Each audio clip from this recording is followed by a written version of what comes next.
So I wanted to touch base on some of the folklore of psychedelics, psychedelic culture, subculture, which has been around since pretty much the 60s, maybe even as early as the late 50s. Either way, there's been a lot of what exactly folklore means is it's basically stories passed down from mouth to mouth, you know, within a certain culture or subculture, basically campfire tales. Not all of them are accurate, some of them are entertaining, but most cultures have them in some way or another. Now, the psychedelic subculture has some really interesting ones. Let's start with like the most common one. The most well-known folklore or story from the psychedelic subculture that I can think of anyway, would be that of somebody being puddled, right? Back in high school, when I was in high school in the early 90s, you know, it was always like, you always heard this story about, or a variation of it from a Grateful Dead show. Oh, somebody at a Grateful Dead show, man, you know, put out his hand and somebody fucking puddled him. Basically meaning somebody squirted a bunch of liquid acid in his hand. And then, you know, the story goes on, the guy tripped for, you know, however long, you know, and however many hits, who knows what it was, you know, whatever. But that was basically the gist of the story, is that somebody got squirted some acid in their hand. Or another variation was that somebody had a vial in their pocket that opened up and it all leaked out onto their skin. You know, that was another one. And you guys who are listening, if you're not as old as me, you've probably heard this from a psychedelic festival. Somebody got puddled at a psychedelic festival. Somebody, you know, spilled some at a psychedelic festival, whatever. Just because the Grateful Dead is, well, dead. Pretty much dead now, so, you know. But the story lives on, just like any folklore, right? Well, this is like the most well-known one of all, and or a variation of it. And the funny thing is it's completely and utter bullshit. I mean, you can't absorb acid through the skin. You know, if you a simple Google search, and you'll see, you know, people, chemists and whatnot, have done experiments and have handled it with their hands, with, you know, no gloves, and nobody's gotten high. You know, and it's like they say that the crystals are way too big to be absorbed through the skin. So if it was to be absorbed through the skin, it would have to be refined a certain way, and it would probably have to be had other chemicals added to it, kind of like they do with nicotine patches, or you know, like fentanyl, some pain medications and stuff like that, right? It just doesn't absorb through the skin, and if it did, it would take like a ridiculously amount of time. It would probably dry up and evaporate before it would absorb through the skin. So right off the bat, like the most common folklore of psychedelics, that of being puddled or spilling liquid acid on themselves or in some sort of form, is bullshit. But yet everybody knows it, and that's folklore and story has been around so long that pretty much you'd be hard pressed to not read a comment, like on 30 Hits of Acid video, a comment, you know, every, I don't know, 50 comments or so, you're going to hear a variation of that story. Somebody will say, yeah, that happened to me, or yeah, something like that happened to me, or so, you know, this and that, or my friend. And well, it's bullshit. So the folklore of psychedelics, being the mysterious, you know, intangible world of psychedelics, is often riddled with bullshit. Okay. Another one is like I can think of probably I'd say a dozen people that I know personally, not through the internet, but that I've met personally in real life, face to face, who either said they've had liquid acid spilled on their skin and got high, or knew somebody that did. You know, at least a dozen. So that shows you how well rampant this story is, and how, I don't know, I guess believable it was. I mean, I guess I kind of believed it when I heard it the first time in high school. You know, and I was a little skeptical, but at the same time, you know, it's a fun story, and people want to believe it because it's interesting and it's fun, you know, and so it makes it that much more easy. And then another one is the whole thing of flashbacks. Like, I've never had a flashback, and I would think that if anybody would have a flashback, it'd be me. You know, you think that I'd be a great candidate, having taken not only tripped many times, like we're talking into the hundreds, you know, but also having a heavy dose like the 30 hits experience. You'd think I would have had a flashback, you know, but I've never had one. I felt kind of weird once, and I thought, oh wow, I think I'm gonna have a flashback. But you know what? It really wasn't. I think it was just a weird fucking mood that day. But I've never had a flashback. And you know what? I don't even think I've ever met anybody who just claimed they've had a flashback. mean, I don't know what.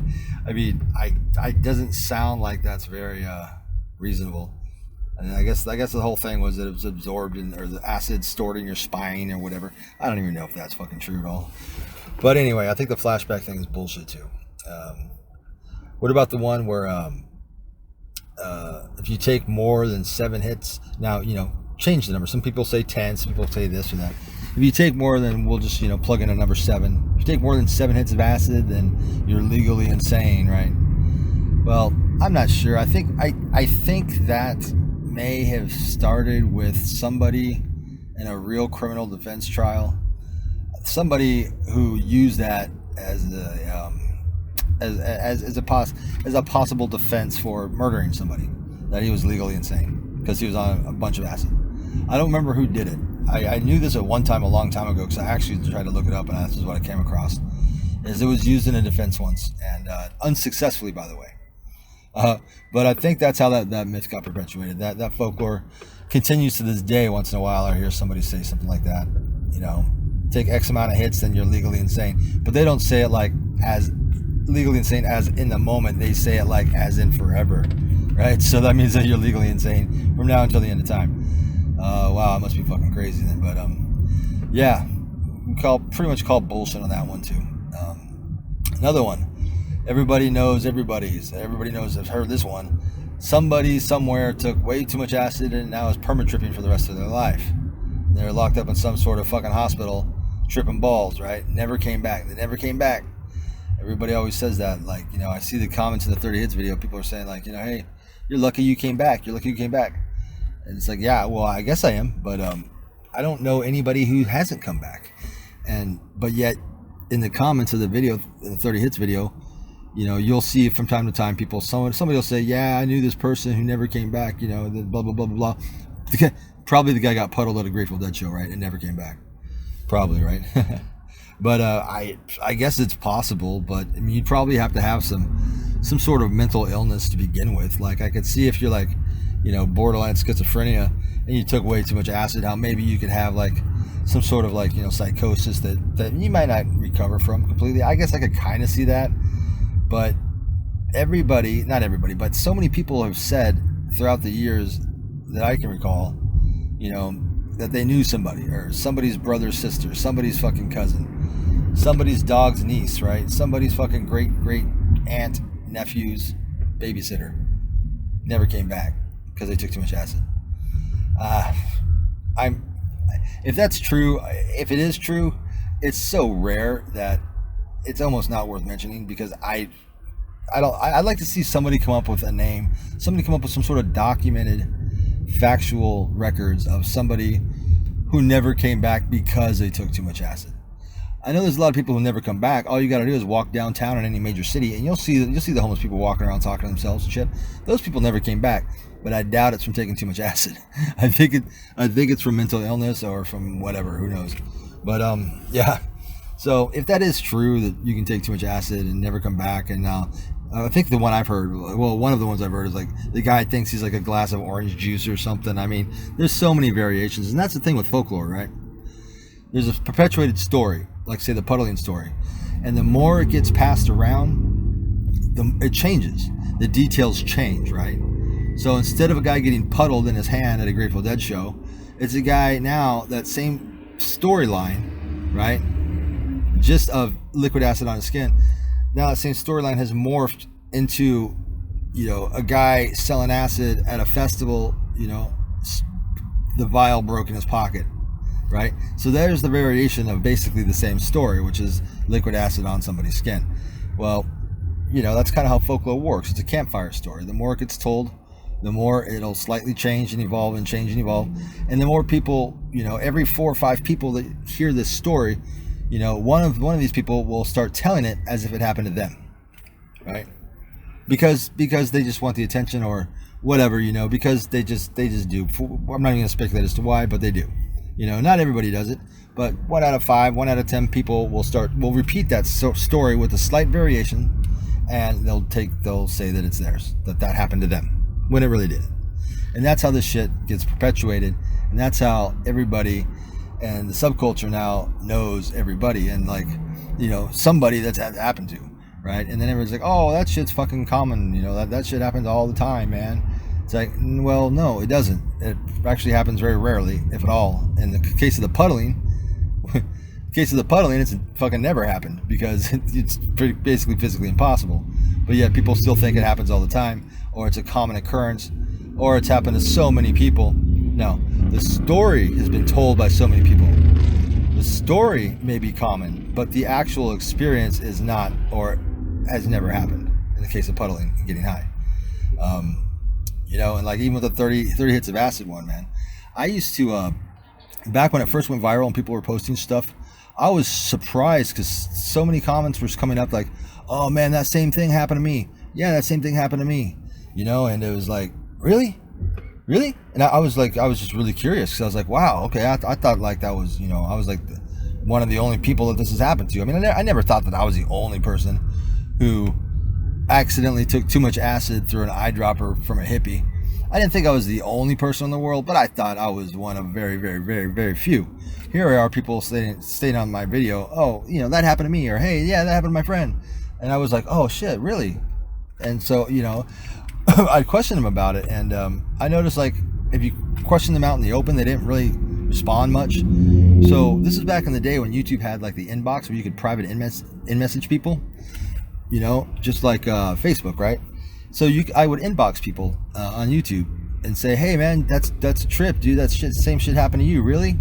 And I'd be like, oh, tell me more about it, and it was like, I'd push at them, and I'm not even shitting you, about half of the people who said that I questioned, about half of them, when I questioned them in private, either said that really didn't happen to them, or they said that they exaggerated and they'd say something kind of similar happened to them, but then when they would tell me what it was nothing similar at all like that. So basically half the people that I asked in private said that it never really happened and they were bullshitting. The other half either didn't say anything or they stuck to their guns, and said that it did happen. But I'm willing to bet that at least half of those people were lying. They just didn't want to admit it. So we're talking even a story like 30 hits of LSD when you get an eyedropper squirted in your mouth by a hippie. I'm willing to say that, and I shit you not, there's probably 100 comments on my video of people saying that happened to them. I'd probably say out of 100, I'd probably say 95% of them are lying. 95 of them are lying. And that's just based on me asking around. That's just based on listening to people's stories, so that's just how folklore works, man. It's entertaining. It's a story. It's a storyteller, and everybody loves a good story. And if someone hears a good story, they want to repeat it as if, if they want to tell the story, it's more entertaining if they tell it as if it happened to them, even though it didn't. And that's kind of how the psychedelic folklore works. That's how any folklore works, and it's how myths evolve, legends evolve, right? Think about it. It gets passed around. It's a campfire story. Just trying to think of some other ones. What was that other one? Shit. Covered the 7 hits, or Legally Insane one. Well, fuck, there was another one I wanted to cover. Shit, now I can't think of it. Oh, well, I guess I'll just make this a part 1 of a part 2. It's pretty long already. And I'll see if I can remember what the fucking other one was. I should have written this down. But yeah, there you go. That's what psychedelic folklore is all about. And yeah, look for part 2.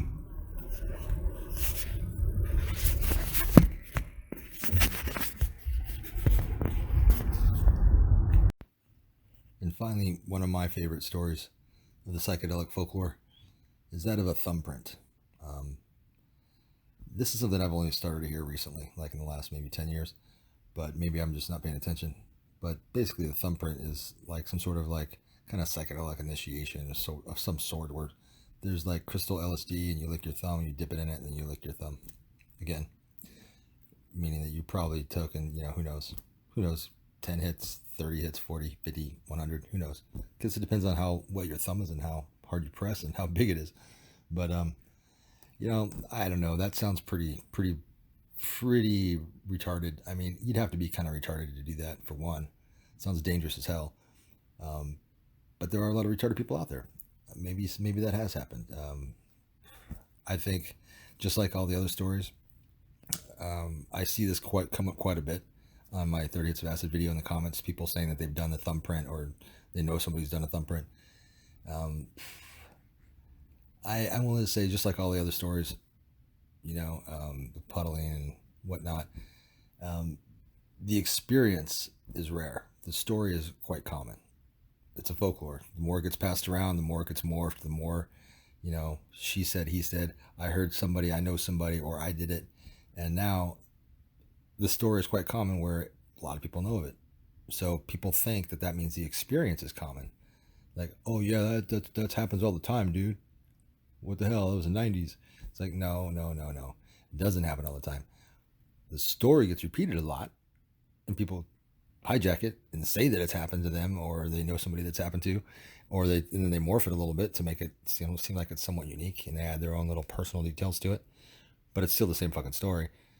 The story is common. The lie is common. The perpetuated folklore, legend, mythology is common. But the actual experience is probably quite rare. So there you go. The thumbprint, I'm kind of up in the air about. I wouldn't doubt if somebody's tried it. Somebody's done that. There's probably a handful of people that may have done it, but it's definitely not common.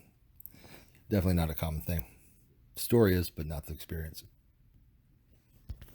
I'll go back for a part 2. I'm going to dig through the comments on the 30 Hits of Acid video and start pulling them out of there. It's a gold mine of folklore in there.